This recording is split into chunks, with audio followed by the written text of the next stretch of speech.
பொள்ளாச்சி வால்பாறை சாலையில் உள்ள பாலாற்றங்கரை ஆஞ்சநேயரை கோயிலை சூழ்ந்த வெள்ளம். தடுப்புகள் அமைக்கப்பட்டு பக்தர்கள் செல்ல தடை விதிப்பு.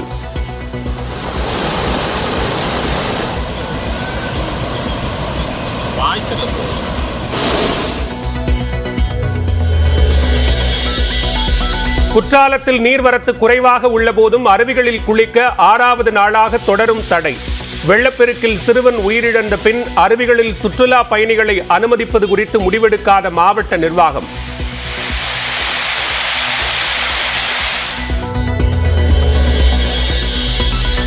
சென்னை மெரினாவில் வெப்பத்தை தணித்த லேசான மழை. பல இடங்களில் மேகமூட்டம் காணப்படும் நிலையில் மழை நீடிக்க வாய்ப்பு.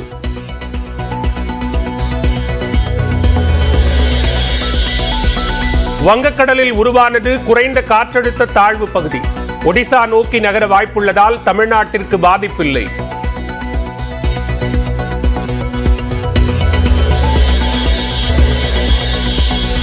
திருச்செந்தூர் சுப்பிரமணிய சுவாமி கோயில் பகுதியில் அசைவ உணவு சமைக்க தடை.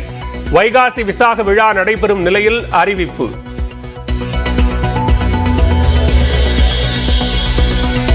சென்னையின் அடையாறு, பெருங்குடி, தேனாம்பேட்டை பகுதிகளில் நாளை மறுநாள் முதல் ஒரு நாள் விட்டு ஒரு நாள் குடிநீர் விநியோகம். தாம்பரம் மாநகராட்சி பகுதிகளுக்கும் 10 நாட்களுக்கு 2 நாட்களுக்கு ஒரு முறையே குடிநீர் விநியோகம் என அறிவிப்பு.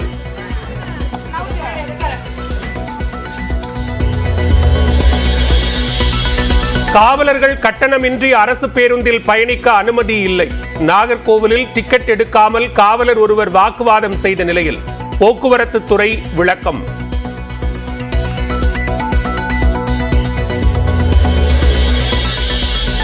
சென்னை திருவொற்றியூரில் கருட சேவை உற்சவத்தின் போது உடைந்த பல்லக்கின் தண்டு. பெருமாள் சிலை சரிந்ததால் பக்தர்கள் அதிர்ச்சி.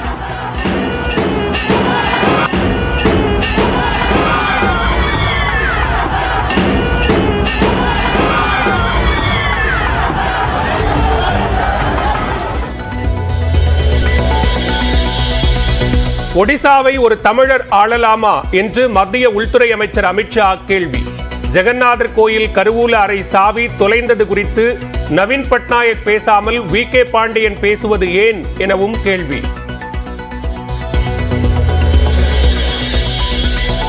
மேட்டுப்பாளையத்திலிருந்து உதகைக்கு 4 நாட்களுக்கு பின் மலை ரயில் இயக்கம். சுற்றுலா பயணிகள் மகிழ்ச்சி.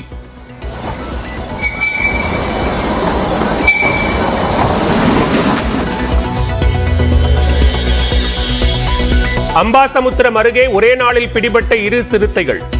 அனவன் குடியிருப்பு மற்றும் வேம்பையாபுரம் பகுதியில் வனத்துறை வைத்த கூண்டில் சிக்கியது.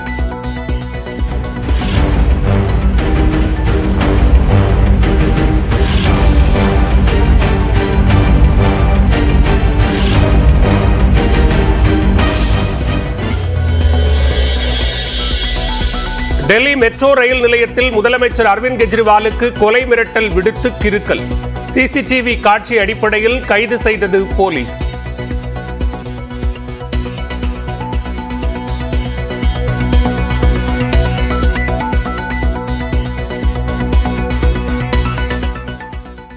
குற்றாலம் அருவிகளில் 6வது நாளாக குளிக்க தடை விதிக்கப்பட்டுள்ளதால் சுற்றுலா பயணிகள் ஏமாற்றத்துடன் திரும்பினர். தென்காசி மாவட்டத்தில் மேற்கு தொடர்ச்சி மலைப்பகுதிகளில் பெய்த கனமழை காரணமாக குற்றால அருவிகளில் வெள்ளப்பெருக்கு ஏற்பட்டது.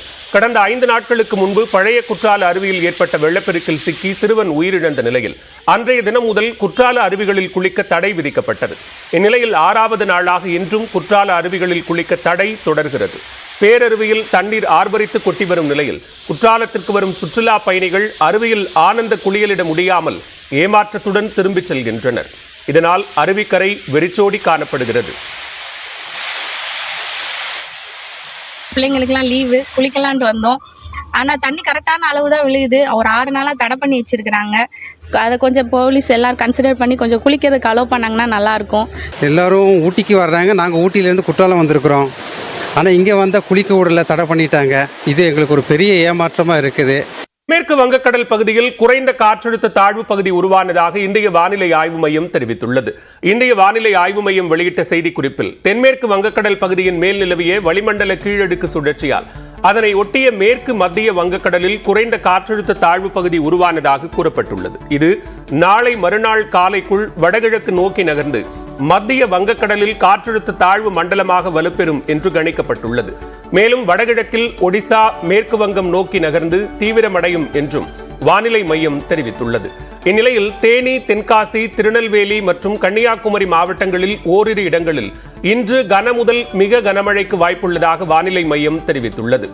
தூத்துக்குடி, விருதுநகர், மதுரை, திண்டுக்கல், திருப்பூர், கோவை மற்றும் நீலகிரி மாவட்டங்களில் கனமழை பெய்யக்கூடும் என்று கணிக்கப்பட்டுள்ளது. சென்னை மற்றும் புறநகர் பகுதிகளில் வானம் மேகமூட்டத்துடன் காணப்படும் என்றும் ஒரு சில பகுதிகளில் மிதமான மழை பெய்ய வாய்ப்பிருப்பதாகவும் வானிலை மையம் கூறியுள்ளது. வங்கக்கடலில் காற்றழுத்த தாழ்வு பகுதி உருவான போதும் தமிழ்நாட்டில் மழை குறையும் என வானிலை ஆய்வாளர் ஸ்ரீகாந்த் கூறியுள்ளார். அவருடன் நமது செய்தியாளர் சுபாஷ் நடத்திய கலந்துரையாடலை தற்போது பார்க்கலாம். இந்த லோ பிரஷர் என்ன மாதிரியான பாசிபிலிட்டிஸ் ஆஃப் ரெயின் தமிழ்நாட்டுக்கு? அதாவது பார்த்தீங்கன்னா வானிலை படிவங்கள் பெரும்பாலும் இந்த குறைந்த காற்றழுத்த தாழ்வு பகுதி வடக்கு நோக்கி நகர்வதாக தான் காட்டுது. ஸோ அது ரொம்ப நாளாவே அப்படிதான் காமிச்சிட்டு இருக்கு. இந்த குறைந்த காற்றழுத்த தாழ்வு அடுத்த ஒரு 48 மணி நேரத்தில் குறைந்த காற்றழுத்த தாழ்வு மண்டலமாக வலுப்பெற்று மேலும் வடக்கு நோக்கி நகரும் போது நமக்கு படிப்படியாக மழை குறைவதற்கான வாய்ப்புகள் தான் இருக்குமே தவிர பெரும்பாலும் மழை அதிகரிப்பதற்கான வாய்ப்புகள் கிடையாது. இதுக்கு ஒரே ஒரு எக்ஸப்ஷன் என்னன்னா, தென் தமிழகம், கன்னியாகுமரி மற்றும் திருநெல்வேலி, தென்காசி அதன் ஒட்டிய தென் தமிழகம், தெற்கு கேரளா பகுதியில் அடுத்த ஒரு 24 முதல் 48 மணி நேரம் நம்ம பலத்த மழையை எதிர்பார்க்கலாம் காற்றின் ஈர்ப்பு காரணமாக. இப்போ மழை ரொம்ப ஜாஸ்தியாக இருக்குது. ஏன்னா தென் மாவட்டங்களில் நீங்கள் சொன்ன மாதிரி அதிகமாக இருக்குது. இப்போ இந்த ஃபார்மேஷன் ஆகி எல்லா க்ளவுட்ஸையும் உள்ளே இழுத்து டுவர்ட்ஸ் நார்த் நகர்றதுனால நமக்கு டிரைவர் தான் இருக்குது. ஆமாம், ஆக்சுவலாக என்ன ஆகுனா, இது வலுப்பெற அந்த சுழற்சி வலுப்பெற அந்த ஈரப்பதத்தை அதனுடன் ஈர்க்க ஆரம்பிச்சிடும். ஸோ அது ஈர்க்கும் போது என்ன ஆகுதுன்னா, நமக்கு கொஞ்சம் கொஞ்சமாக படிப்படியாக வறண்ட வானிலை தமிழகத்தை பொறுத்த வரைக்கும் வர ஆரம்பிக்கும். சில வானிலை படிவங்கள் இந்த சுழற்சியானது அடுத்த ஒரு 3 நாட்கள், அதாவது ஞாயிற்றுக்கிழமை வங்கக்கடலில் அடையும் போது புயலாக மாறக்கூடுங்கிற ஒரு வானிலை படிப்பிலே சில கருத்து இருக்கு. அப்படி இருக்கும்போது நமக்கு இன்னும் வறண்ட வானிலைக்கு தான் வாய்ப்பு இருக்குமே தவிர மழைக்கான வாய்ப்புகள் குறையும். சென்னையை பொறுத்த வரைக்குமே எல்லா ஆண்டுமே நம்ம ரெகுலராக பார்த்துட்டு இருக்கிறது தான் வடகிழக்கு தென்மேற்கு பருவமழை தூங்குவதற்கு ஒரு வாரம் 10 நாள் முன்னாடியிலேருந்து தென்மேற்கு பருவமழை தூங்கி ஒரு 2 வாரம் வரைக்கும் இருக்கக்கூடிய அந்த ஒரு 4 வாரம் தான் சென்னையை பொறுத்த வரைக்கும் எப்பயுமே அதிகபட்ச வெப்பத்தை நம்ம பார்ப்போம். ஏன்னா மேற்கிலிருந்து வரக்கூடிய காற்று வலுவாக இருக்கும், கடல் காற்று நமக்கு ஒரு சாதகமான நிலையில இருக்காது. ஸோ அதே மாதிரி தான் நமக்கு சென்னையை பொறுத்த வரைக்கும் வட கடலோர பகுதிகளில் ஜூன் 15 வரைக்கும் நம்ம வெப்பத்தை எதிர்பார்க்கலாம்.